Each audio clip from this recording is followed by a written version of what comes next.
Sir ये जो बिल्कुल बज़ाहिर अब लग रहा है, बल्कि है भी इसी तरह मामलात जो इस्लामाबाद में भी हम राहदारियों में जो सुन रहे हैं कि ये अदलिया और पार्लिमान की जो जंग है अल ऐलान जंग में तब्दील हो चुकी है। फाइनल राउंड में अब मामला दाखिल हो चुका है, विच इज़ वेरी अनफॉर्चुनेट। लेकिन आज जो चीफ जस्टिस साहब के रिमार्क्स हैं और फिर आज जो पार्लिमान में हुआ, तो ख्वाजा आसिफ साहब ने क्लियर कट कह दिया है कि हम एक और वज़ीर आज़म साहब को जो है डिस्क्वालीफाई नहीं होने देंगे। ये सर मामला क्यों ऐसी नहज पर पहुंच चुका है, जबकि एक तरफ मुज़ाकरात हो रहे हैं पीटीआई से, लेकिन दूसरी जानिब अदलिया और हुकूमत जो है बज़ाहिर वो पॉइंट ऑफ नो रिटर्न तक पहुंच चुके हैं।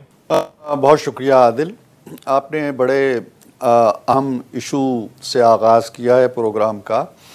मेरा ख्याल है कि हर मुहिब वतन पाकिस्तानी और सोबर सोच रखने वाला पाकिस्तानी और पाकिस्तान के सियासी इस्तेकाम से, मुआशरती इस्तेकाम से, मुआशी इस्तेकाम से दिलचस्पी रखने वाला इदारों के इस तरह के आमने सामने आने को, दू बदू आने को पसंद नहीं करता। 4 मार्शल लॉ आए, चारों को कबूल कर लिया गया। उन्होंने जो अपने फरमान जारी किए उन पे अपने हलफ को तोड़ के उनका हलफ उठा लिया गया। ये हमारे माजी की कहानी है।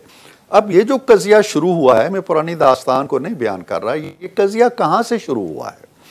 ये कज़िया शुरू हुआ है उस दिन से जब हमारी अदालत उज़्मा ने 63(1) की जो तशरीह की है, वो ये की है कि जी अगर पार्लिमानी पार्टी के लीडर के फ़ैसले के मुताबिक नहीं चलता या अपनी पार्टी के सदर के फ़ैसले के मुताबिक नहीं चलता कोई रुकन और उसके बखलाफ वोट देता है, तो उसकी न सिर्फ सीट चली जाएगी बल्कि उसका वोट काउंट नहीं होगा। ये जो काउंट होने का मामला है जी, आप तसव्वुर कीजिए कि आइन साज कितने महीने बैठे रहे, एक एक लफ्ज़ गौर होता है, एक एक कामा पे गौर होता है, फुल स्टॉप पे गौर होता है, शेल कहाँ आना है, विल कहाँ आना है, कौन।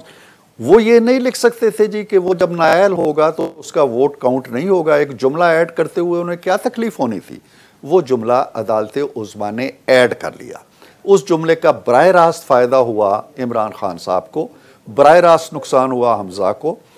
हुकूमत उलट गई पंजाब की। जब हुकूमत उलट गई तो वो एक सियासी खिलाड़ी जो चीज़ों को पार्लिमानी हवाले से नहीं देखते, आइनी हवाले से नहीं देखते, जमहूरी हवाले से नहीं देखते, खेल के मैदान की तरह देखते हैं, गलियों की सियासत की तरह देखते हैं, उन्होंने उस असम्बली को तोड़ दिया। ये 63(1) की अगर तशरीह ना होती तो ना ये असम्बली खान साहब के हत्थे चढ़ती, ना वो टूटती, ना आज इस क्राइसिस का हम शिकार होते। खराबी की जड़ वो फैसला है। वो फैसला क्यों आया और उस फैसले की आज उस पे नज़रसानी पड़ी हुई है जो नहीं हो रही। तो ये जो तरीका हाय कार होते हैं ना, मैं अक्सर एक जुमला कहा करता हूँ और शायद आपसे भी किसी प्रोग्राम में कहा हो कि किसी इदारे की तौहीन बाहर से नहीं हो सकती, ये तौहीन हमेशा अंदर से होती है। फ़ौज की साख को अगर नुकसान पहुंचाया तो हमारे उन जांबाजों ने नहीं पहुंचाया जो सरहदों पे कुर्बानी देते हैं, जो दहशतगर्दों के ख़िलाफ़ जंग लड़ रहे हैं, जो अपना आज कुर्बान कर देते हैं कौम के कल के लिए। वो हमारी आँख के तारे हैं, हमारे सर का ताज है। हमारी फ़ौज की भी इज़्ज़त है, हमारी भी इज़्ज़त है।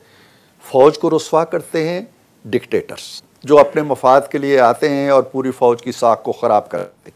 इसी तरह जब उसी तरह की सोच, डिक्टेटर की सोच आ जाती है अदलिया के अंदर, कानून को आप एक तरफ रख देते हैं, आइन को आप एक तरफ रख देते हैं, किसी को नुकसान पहुंचाने के लिए या किसी को फ़ायदा पहुंचाने के लिए उसकी इंटरप्रिटेशन खुद करते हैं, तो फिर वो आपके लिए भी वबाले जान बनती है और कौम के लिए भी। अब जहाँ तक पार्लियामेंट का ताल्लुक है, मैं आखिरी जुमला आदिल, आखिरी जुमला ये कहने लगा हूँ कि जहाँ तक पार्लिमान का ताल्लुक है, मेरा ख्याल है कि हमारी पूरी हिस्ट्री में अगर 73 से भी हम ले लें जब से आइन बना है, तो पहली दफ़ा पार्लिमान ने पार्लिमान होने का किरदार अदा कर रही है।